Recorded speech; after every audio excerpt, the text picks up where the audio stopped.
Welcome to the Timeless Tales Library, where stories flow like gentle streams toward the quiet pools of sleep. I'm Oliver, your evening storyteller, and tonight I'll be sharing a soothing tale to ease your mind and guide you gently towards sleep. The Timeless Tales Library is made possible by listeners like you. If you've found comfort here, please subscribe and help us continue creating these peaceful stories. As you settle in, comment below and let me know where you are in the world tonight, and share a place you dream of, a story taking you to perhaps the spice markets of Marrakesh, a lighthouse on the Maine coast, the rice terraces of Bali, or a cozy bookshop in Edinburgh. Your ideas keep our little library glowing bright. This story is about a gentle rabbit who wanders through a moonlit garden on Halloween night, discovering that what appears mysterious and strange can reveal quiet truths about acceptance and the ever-changing nature of all things. Now, take a slow, quiet breath and let the day's events become as transparent as glass. You are entering the crystal atrium, a hall made of polished crystals and mirrors within the Timeless Tales Library. This is a place of reflection, where every story is a clear, shimmering facet of a beautiful, peaceful truth. Light filters through the crystalline walls, painting the room in soft, calming colors.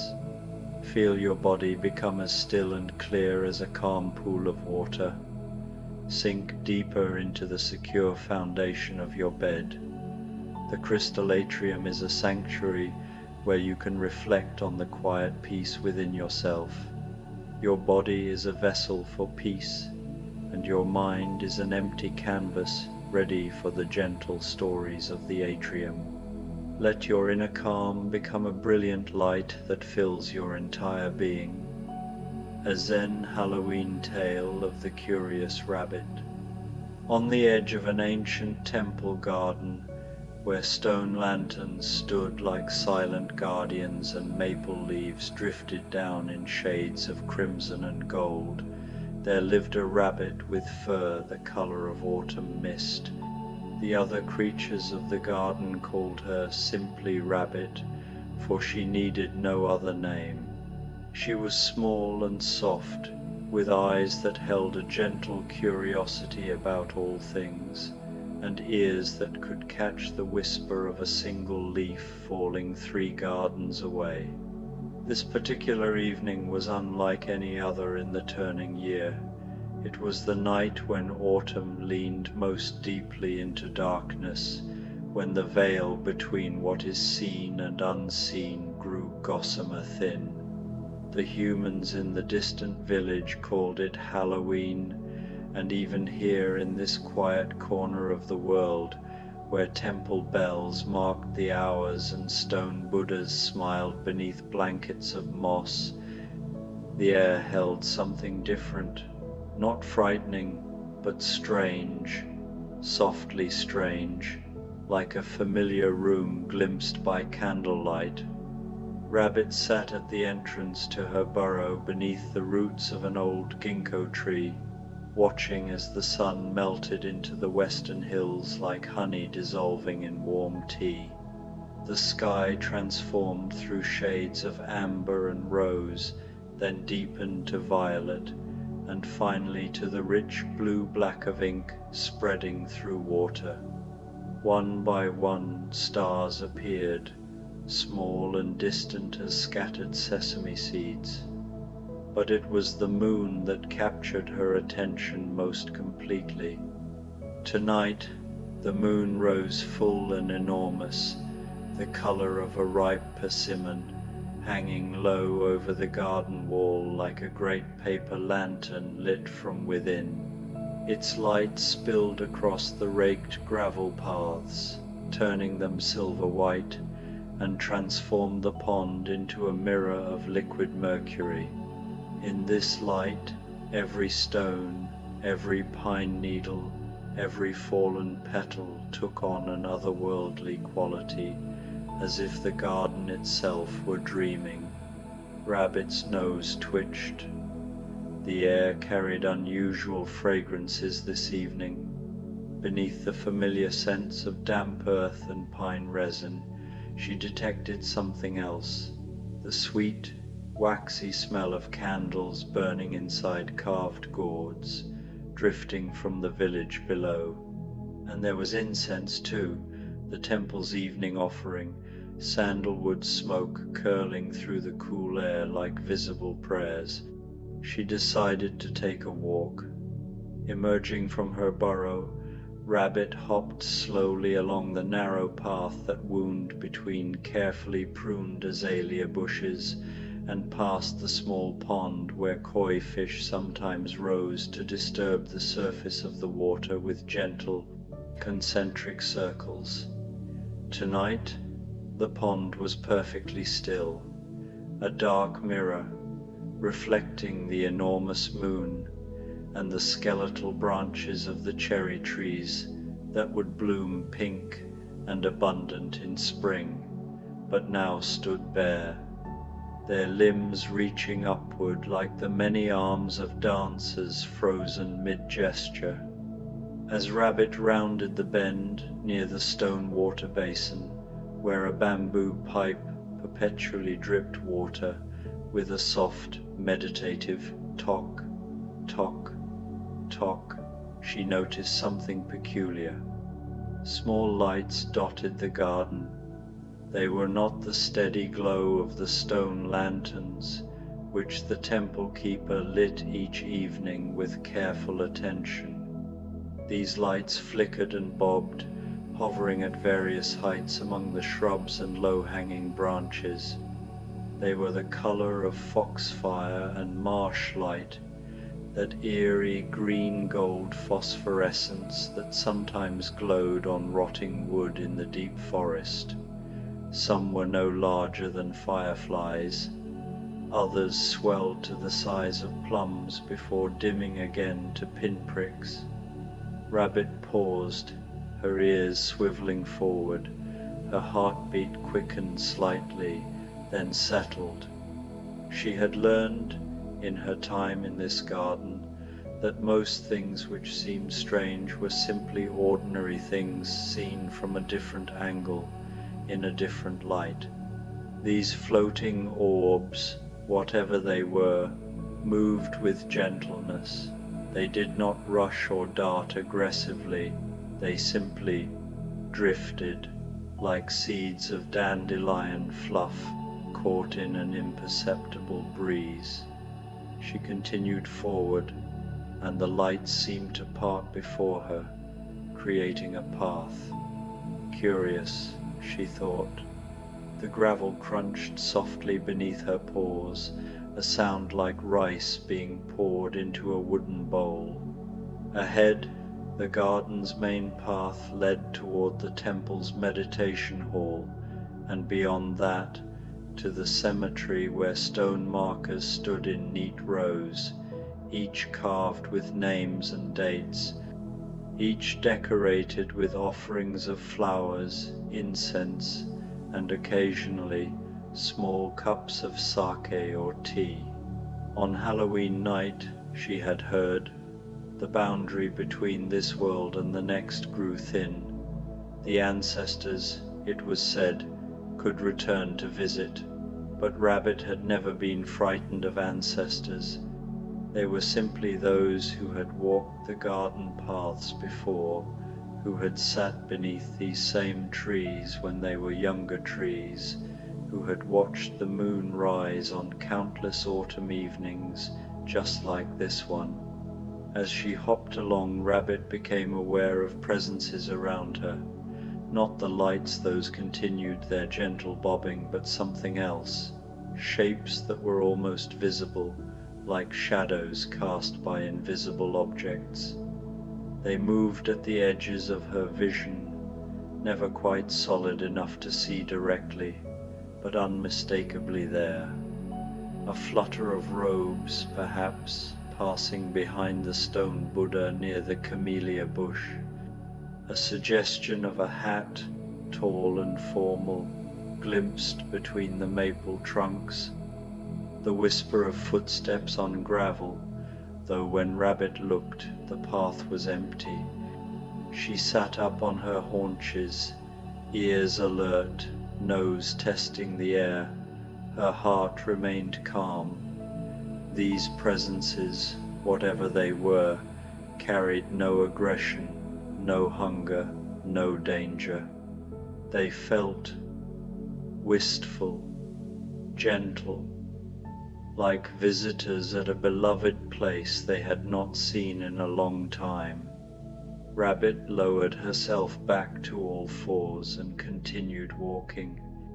The meditation hall stood ahead, its curved roof tiles dark against the pumpkin-colored moon. Usually, by this hour, the hall was dark and locked, the monks having retired to their quarters after evening service. But tonight, soft light glowed through the rice paper screens, and Rabbit could hear the faint sound of the mokugyo, the wooden fish drum, being tapped in a slow, steady rhythm. Tock, tock, tock, like a heartbeat, like footsteps, like the passing of moments, one after another, none exactly like the one before, none exactly like the one that will come after. Rabbit approached the hall's raised platform, where stone steps led up to the entrance. She had never been inside the meditation hall. It was a place for humans, for monks in grey robes who sat in perfect stillness for hours, breathing and breathing and breathing. But tonight, the screen door stood slightly ajar, and the light within was warm and inviting. She hopped up the steps, one careful hop at a time. The wood was smooth and cool beneath her paws, polished by decades of bare feet climbing up and down, up and down. At the doorway, Rabbit paused and peered inside. The hall was filled with an amber light that seemed to come from everywhere and nowhere at once. The mokugyo sat on its cushion at the front of the room, and it was tapping itself tock, tock, tock, moved by no visible hand. Incense burned in the bronze holder, sending up a thin ribbon of smoke that twisted and climbed toward the ceiling beams. And sitting in neat rows, in the precise positions where monks usually sat for meditation, were the almost visible presences Rabbit had sensed in the garden. She could see them more clearly now, though they were still somewhat translucent, like figures painted on silk with very diluted ink. There were dozens of them. Old women in formal kimono, their hair swept up in traditional styles, men in dark haori jackets, their faces gentle and peaceful. Children too, sitting with surprising stillness, their small hands folded in their laps. They were meditating, all of them, facing forward, eyes half closed, breathing in and breathing out, while the mokugyo marked time and the incense smoke rose and the moon poured its strange orange light through the windows. Rabbit understood then. These were the ancestors returned for this one night when the barrier was thin. They had come back to the temple where they had perhaps sat in life, seeking the same peace, the same stillness, the same truth that required neither living nor dead to approach it. One of the figures, an elderly man with kind eyes and deep smile lines around his mouth, turned his head slightly and noticed Rabbit standing in the doorway. He did not startle. Instead, he smiled, a gentle expression of recognition and welcome, and gestured with one semi-transparent hand toward an empty space at the back of the hall. An invitation. Rabbit hesitated only a moment. Then she hopped quietly into the hall, moving along the wall to the empty space the kind man had indicated. She settled herself there, tucking her back paws beneath her body and letting her front paws rest naturally before her. She let her eyes half close, the way the figures around her held theirs, and she breathed, in and out, in and out. The mokugyo continued its steady rhythm. Talk, talk, talk. The incense smoke rose and dispersed, rose and dispersed. The moon poured its light through the screens, painting everything in shades of orange and silver and shadow, and Rabbit sat, surrounded by the gentle presence of those who had come before, by those who were neither here nor there, neither solid nor absent, neither living nor dead in any way that required fear or sorrow. They simply were, for this moment, in this place, sitting as she was sitting, breathing as she was breathing. Time became soft and pliable. Minutes might have passed, or hours. There was no way to know, and it did not matter. The sitting itself was enough. The breathing itself was enough. Gradually, Rabbit became aware of something else, a quality in the light, a shift in the air.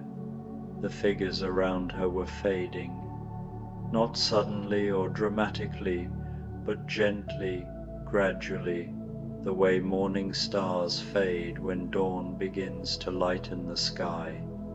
They were becoming thinner, more transparent, like watercolors when you add too much water to the paint. But there was no sadness in this fading, no struggle against it. They simply let themselves dissolve, releasing their temporary solidity with the same ease with which they had assumed it. The elderly man who had welcomed Rabbit turned once more to look at her.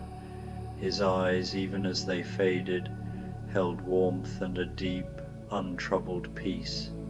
He bowed to her, a small bow of gratitude and farewell. Rabbit lowered her head in return, a gesture of respect and acknowledgement. Then he was gone, and the others with him, dissolving like mist when the sun touches it, leaving behind only the empty meditation hall, the still burning incense, the mokugyo now silent on its cushion, and the moonlight streaming through the windows. Rabbit sat alone in the hall for a few moments longer. Her breath continued, in and out, in and out. Her heart beat its steady rhythm. The temple stood solid around her, its wooden beams and tile roof exactly as they had been for 200 years, and would likely be for another 200, slowly weathering, slowly changing, but present. Everything was present, and everything was passing. These two truths could exist together, she realized. They were not contradictions, but companions, two sides of the same reality. The ancestors had come, and now they had gone, and both the coming and the going were natural, necessary, and strangely comforting. She rose to her feet and hopped quietly out of the hall, back down the smooth wooden steps to the garden path below. The floating lights were fewer now, and dimmer. As Rabbit walked back toward her burrow beneath the ginkgo tree, they winked out one by one, like candles being gently extinguished at the end of a ceremony. The last one hovered before her for a moment, pulsing softly with that foxfire green-gold light, and then it too faded, leaving only darkness and moonlight, and the familiar shapes of the garden. The enormous orange moon had risen higher now and had transformed from its Halloween pumpkin color to something paler, cooler, more silver. Its light still filled the garden, but it was a different light now, cleaner, clearer, the light of an ordinary full moon in an ordinary autumn sky. Rabbit reached her burrow and paused at the entrance, looking back over the garden. The stone lanterns glowed steadily, the pond reflected the sky, the temple stood quiet and solid on its foundation. Everything was exactly as it always was, and everything was completely different, for she had seen something that could not quite be put into words. She had sat with those who were not quite here and not quite gone.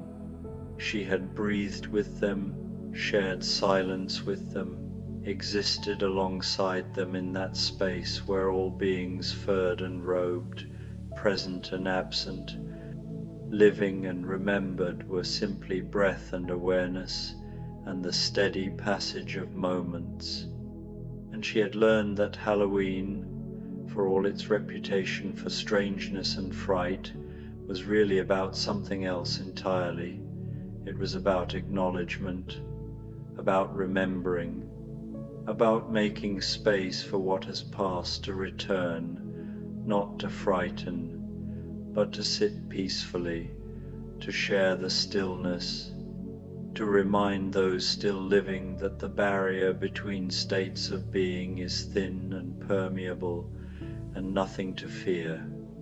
All things arise and pass away, the Buddha had taught. This was not a sad truth, but a liberating one.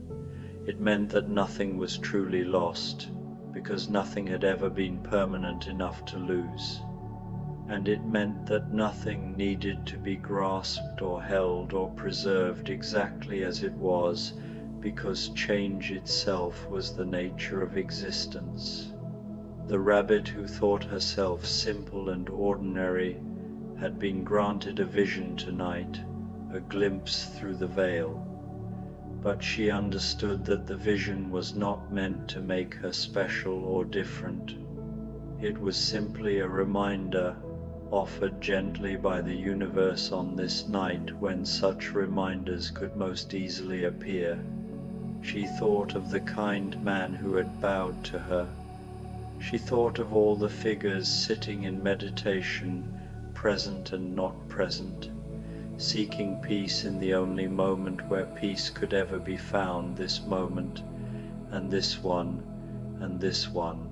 Tok, tok, tok, like the water dripping in the stone basin, like the mokugyo marking time, like her own heart beating steadily in her small chest. Rabbit descended into her burrow, turning 3 times in her sleeping chamber before settling into the soft nest of dried grass and fur she had prepared. The earth was cool and comfortable around her. The sounds of the garden filtered down through the roots and soil. The distant splash of a koi in the pond, the rustle of a leaf released from its branch, the whisper of wind through bamboo. She let her breathing slow and deepen. Her eyes drifted closed, then open, then closed again. Above ground, the moon continued its arc across the sky, patient and luminous, neither hurrying nor lingering, simply following the path it had followed every night for billions of years, and would follow for billions more.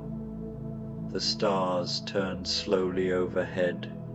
Somewhere in the distance, the temple bell rang once, a single deep note that resonated through the valleys and hills before fading to silence. Halloween night drew toward its close, and the barrier between worlds, which had grown so thin and permeable at dusk, began to thicken again. What had been visible became invisible.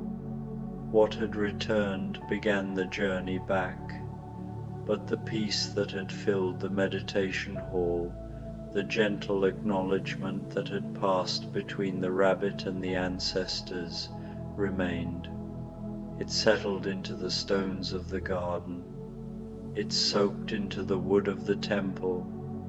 It became part of the place, a memory held not in any single mind but in the air itself, in the way moonlight fell on the raked gravel, in the patient posture of the stone Buddhas who smiled beneath their blankets of moss. And deep in her burrow, surrounded by earth and roots, and the profound darkness that has nothing to do with fear and everything to do with rest, Rabbit slept. But sleep, on this night, was not quite the usual descent into unknowing. Her dreams carried the weight of the evening's revelations, transforming them into something softer, something that moved like water over smooth stones. She dreamed she was sitting again in the meditation hall, but now it was filled with a different kind of presence. The spaces between the wooden pillars held doorways she had never noticed before. Not physical doors, but openings in the air itself, shimmering like heat rising from summer stones. Through each opening she could see other gardens, other temples, other nights stretching backward and forward through time. In one doorway, she saw the garden as it had been 100 years ago, when the ginkgo tree, under which she now slept, was barely taller than a human child, its trunk thin and flexible, its leaves bright yellow-green with youth. An old gardener tended it carefully, wrapping its base with straw for the coming winter, speaking to it in a low, affectionate voice, promising it would grow strong and live to shelter many generations. Through another opening she saw the garden 50 years hence, when the ginkgo would be even more massive, its roots spreading wider beneath the earth, creating chambers and tunnels that would house not just one rabbit but entire families, generation after generation, each one believing themselves to be the first to discover this perfect shelter. And through yet another doorway she saw this very night, this Halloween evening, but from a different angle from above, as if she were the moon herself, looking down at the small figure of a rabbit moving through the garden paths, at the floating lights that surrounded her, at the temple with its glowing windows and the invisible presences gathering for their annual return. From this height, she could see how small it all was, the garden, just one garden among thousands, the temple, just one temple, the rabbit, just one small creature among countless others. And yet, she could also see how precious it was, how each element fit perfectly into the whole, how the moonlight needed the stones to illuminate, how the silence needed the temple bell to define it, how her own small presence gave the ancestors something living to acknowledge, someone to bow to, someone to remind them that the world they had left continued, that the paths they had walked were still being walked. In her dream, Rabbit understood something she had not quite grasped while awake. The ancestors had not come back to visit the living out of longing or attachment. They had come back because it was part of the cycle, as natural as leaves falling in autumn or snow melting in spring. They returned the way breath returns after being released, the way the tide returns after flowing out to sea. Not because something was lacking, not because anything needed to be corrected or completed, but simply because this was the nature of things, to depart and return, to return and depart, in an endless rhythm that had no beginning and no end. She saw, too, that she herself was part of this rhythm, that one day, many seasons from now, she would release her final breath, just as she had released thousands of breaths before it, and the difference would be only that this particular breath would not be followed by another. Her small body would return to the earth beneath the ginkgo tree, would become earth itself, would nourish the roots that had sheltered her, and then perhaps, on some future Halloween when the veil grew thin, she might return as the ancestors had returned tonight, not sad, not lost, but simply present for a moment, sitting peacefully in the meditation hall, breathing with those who came after. The thought carried no fear, no resistance. It was simply true, the way water is wet and stones are hard, and the moon rises each night whether anyone watches or not. In her dream, the kind elderly man who had welcomed her appeared beside her once more, but now she could see him more clearly. His face was weathered like old wood, lined with years of smiling and squinting into sunlight and bearing sorrows with grace. He wore the robes of a monk, though they were simpler than the ceremonial garments she had seen on the temple's current priests.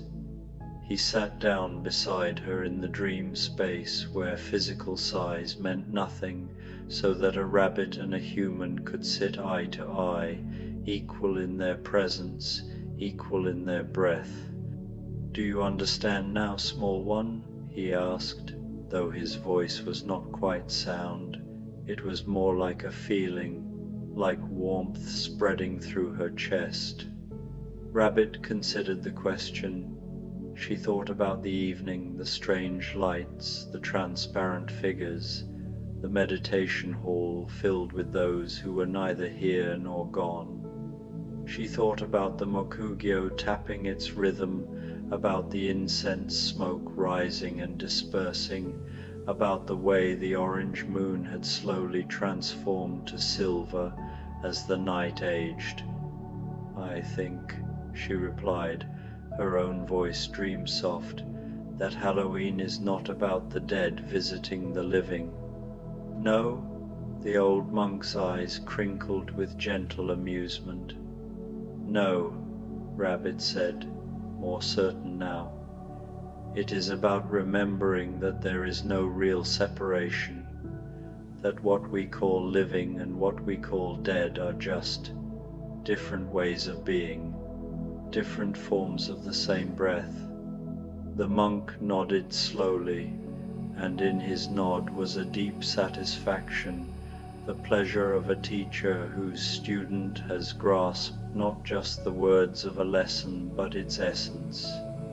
"And why," he asked, "does the world arrange for such a night? Why does the barrier grow thin once each year?" Rabbit thought about this. In her dream, she could feel the ginkgo tree's roots above her, could sense the slow circulation of sap even in this late season, could hear the patient waiting of the seeds that would not sprout until spring. "Because," she said slowly, "we forget. Those of us who walk in bodies, who feel hunger and cold and the beating of our hearts, we forget that these things are temporary. We begin to think they are permanent, that we are permanent. And so once a year, the universe reminds us, gently, without force. It parts the curtain just a little and says, 'Look, see, those who came before you are not lost, and you, when you depart, will not be lost either. All of it is part of the same dance. Yes, the monk said, and his voice held something like joy. Yes, small one, you have understood. He reached out a hand, and though it was translucent, though she knew in some part of her sleeping mind that this was a dream, she could feel his palm rest gently on her head, between her ears, a gesture of blessing and affirmation. The living need Halloween, he continued, because they must work hard to survive, to eat and seek shelter, and protect themselves from cold and danger. This work is important, but it can make them forget the larger truth. Halloween says, yes, do your work, live your lives, but remember you are not only this body, this moment, this single breath. You are part of something vast and ongoing, and nothing you love is ever truly lost. Rabbit felt something release in her chest, a tightness she had not known she was carrying.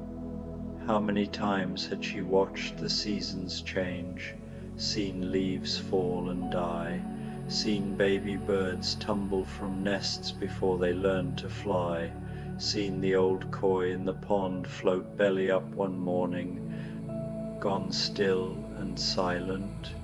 She had always felt a small sorrow at these passings, a sense that something precious had been lost forever. But now she understood. Nothing was lost. Everything transformed, changed shape, moved from one form to another, but the essential nature, the breath, the presence, the isness of each thing that continued, woven into the fabric of the world itself. Thank you, she whispered to the monk. Thank you, he replied, for sitting with us tonight, for being present, for being alive now, in this moment, so that we who have departed can remember what it was like to feel the earth beneath our feet, to smell incense and pine, to watch the moon rise over a garden we loved. And then he faded, not sadly but peacefully, the way one fades from a room by simply walking out the door, the way presence naturally gives way to absence, gives way to presence again, in the eternal rhythm. Rabbit's dream shifted then, becoming less visual, more sensory. She felt the earth cradling her body, felt the warmth of her own small heart beating steadily in her chest. She heard, from far above, the temple bell marking another hour, 3 deep tones that rolled through the valley and slowly, slowly dissipated into silence. She heard the wind moving through the bamboo grove on the eastern edge of the garden, that particular hollow rattling sound that bamboo makes, like wooden chimes, like bones dancing, like laughter. She felt her breathing slow even further, matching the rhythm of the earth itself, that vast patient breathing that takes place over decades and centuries, the breathing of mountains settling, of forests growing, of rivers carving their paths through stone. And she understood, in this place beyond words, that she was not a rabbit having a dream. She was the dream itself, temporarily wearing the form of a rabbit, experiencing what it was like to be small and furred and alive in an autumn garden on Halloween night. And when this dream ended, as all dreams must, she would not disappear, but would simply become the next dream, and the next, each one different, each one the same. In and out, in and out, and the breathing was all of existence, hers and the ancestors and the trees and the moons and the earths, all breathing together, all rising and falling, all arising and passing away, moment by moment by moment, in the great rhythm that needs no drum to mark it, that plays itself, that is both the music and the silence between the notes. The garden settled into the deepest part of night, that hour when darkness is most complete, when even the insects cease their songs, and stillness becomes so profound it is almost tangible. This was the hour for sleeping, for letting go, for allowing the day strange and ordinary, Halloween and every day, to dissolve into memory and dream. And in the morning, when the sun rose and painted the eastern sky with the colors of persimmon and honey, when the temple bell rang out its call to waking, when the monks emerged to sweep the paths and light the incense, the garden would be just itself again. The stone lanterns would be stone lanterns, the pond would be a pond, the ginkgo tree would be a ginkgo tree, with a rabbit sleeping peacefully beneath its roots. But somewhere in the grain of the wood, in the curve of the stones, in the slow and patient growing of the trees, the memory would remain, a Halloween night when the ancestors returned, when the veil grew thin, when one small rabbit learned that all things fear and peace, presence and absence, living and dying, are simply different faces of the same truth. And that truth is this: everything changes, everything passes, and in the very center of that change, in the heart of that passing, there is stillness, there is breath, there is peace, in and out, in and out, in and out, and the rabbit sleeps, and the moon sets, and the stars fade into morning, and the world turns slowly through its seasons, autumn to winter to spring to summer to autumn again, and all of it is exactly as it should be, exactly as it should be, exactly as it should be. Sleep now, sleep.